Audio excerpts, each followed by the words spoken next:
Hi guys, இன்றைக்கி நான் ஒரு சூப்பரான விஷயத்தோடு வந்திருக்கேன்.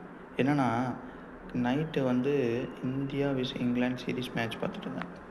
அதுக்கு முன்னாடி இங்கிலாந்து ஃபைனலுக்கு வந்தவங்க பார்த்தீங்களா, உமன்ஸில் இங்கிலாந்து விஸ் ஆஸ்திரேலியா மேட்ச்.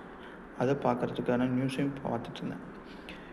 அதில் கீழே வேல்ஸ் அப்படின்னு போட்டிருந்தாங்க. என்னடா வேல்ஸ்ன்னு போட்டிருக்காங்க அப்படின்னு பார்த்தா, இவங்க ஒவ்வொரு ஸ்போர்ட்ஸ்க்கும் ஒவ்வொரு முறையை கையாளுறாங்க. இதுவே ஒலிம்பிக்கில் பார்த்திங்கன்னா கிரேட் பிரிட்டன் தான் இருக்கும்.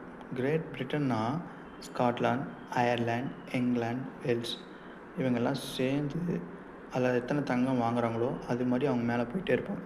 ஏன் அப்படின்னா, தனித்தனியாக போனால் நிறைய கோல்டு மெடல்ஸ் வாங்க முடியாது. ஒன்றா போட்டு அந்த ஒரு பட்டியலில் போட்டுக்குவாங்க. த கிங்டம், யுனைடெட் கிங்டம் அப்படின்ற மாதிரி போட்டுக்குவாங்க. ரெண்டாவது, இப்போ நடத்துகிறாங்கள்ல உமன்ஸ் கிரிக்கெட்டு, இப்போ T20 வேர்ல்டு கப் நடத்திட்டுருக்காங்க. அதில் பார்த்தீங்கன்னா இங்கிலாந்து கீழே வேல்ஸ்னு வரும். அதுவே ஃபுட்பாலில் பார்த்திங்கன்னா போன வேர்ல்டு கப்பில் கூட அயர்லாந்து, ஸ்காட்லாந்து தனித்தனியாக மோதுறாங்க. சரிங்களா? ஆனால் அவங்க எல்லாருமே ஒரு கான்டினென்ட்டில் இருக்காங்க. யுனைடெட் கிங்டம்னு சொல்லிட்டு ஒன்றா இருப்பாங்க.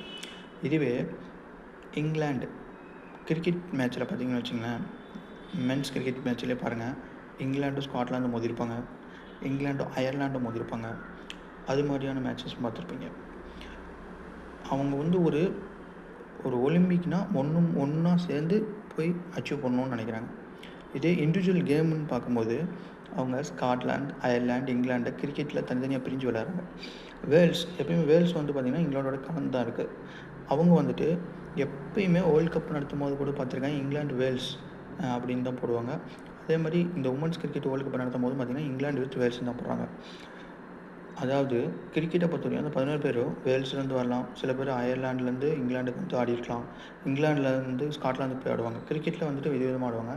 பட் ஒலிம்பிக்னு எடுத்திங்கன்னா அவங்க எல்லோரும் ஒன்றா சேர்ந்து தான் அந்த ஒலிம்பிக் மேட்சை ஆடுவாங்க. இது அவங்களுக்கு தகுந்த மாதிரி விளையாட்டுத் துறையில் டிஃப்ரெண்ட்டாக ஆங்கிளில் அவங்க யோசித்து இந்த மாதிரி முடிவெடுத்திருப்பாங்களாம். எனக்கு என்னென்னு தெரியல. இதை நான் நியூஸ் பேப்பர் படிச்சுட்டு இருந்தேன். பார்க்கும்போது England going to final into the Australia கூட மோத போகிறாங்கன்னு படிச்சுட்ருக்கேன். கீழே வேல்ஸ்ன்னு இருக்குது. இதே ஒலிம்பிக் நடக்கும்போது கிரேட் பிரிட்டன்னு பார்க்குறேன். இதே கிரிக்கெட்டு தனித்தனியாக விளையாடும் போது பார்த்திங்கன்னா, ஃபுட்பாலில் தனித்தனியாக விளையாடும் போது பார்த்திங்கன்னா அயர்லாந்து, ஸ்காட்லாண்டு அது மாதிரி தனித்தனியாக இருக்காங்க. அதெல்லாம் சேர்ந்தால் கிரேட் பிரிட்டன்றாங்க, யுனைடெட் கிங்டம்ன்றாங்க. அந்த வித்தியாசத்தை இப்போ தான் நான் புரிஞ்சுக்கிட்டேன். இந்த தகவல் உங்களுக்கு பிடிச்சிருந்தா சப்ஸ்கிரைப் பண்ணி ஷேர் பண்ணுங்கள். தேங்க்யூ.